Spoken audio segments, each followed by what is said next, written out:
Assalamualaikum dan salam Ramadan. Selamat datang ke rancangan khas TVPSS. Ramadan ceria bersama kami. Hari ni Aisyah nak kongsi tazkirah tentang solat tarawih. Dalam bulan Ramadan kan, ada satu solat yang sangat istimewa.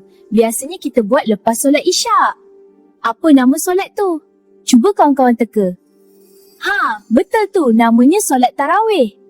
Kalau pergi masjid waktu tarawih memang best. Ramai orang datang dengan keluarga. Suasana pun rasa tenang je. Bila kita buat solat tarawih, kita belajar jadi lebih sabar. Hati pun rasa lebih tenang.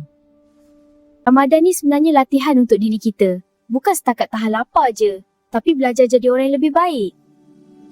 Contohnya tolong kawan, dengar cakap cikgu dan hormat ibu bapa. Kita cuba jadi lebih sabar.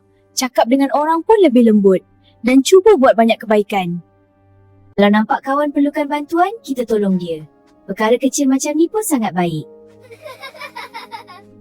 Allah sangat suka hamba-Nya yang cuba berubah jadi lebih baik.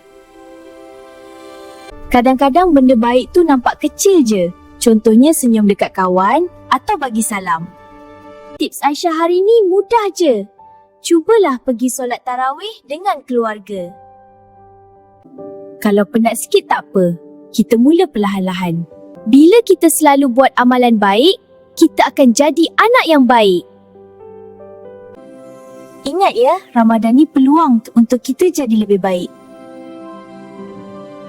Semoga Ramadan kali ni jadikan kita insan yang lebih baik. Jumpa lagi esok. Assalamualaikum. Ini TVPSS Sehati, SK Sacred Heart Melaka. Assalamualaikum dan selamat berpuasa.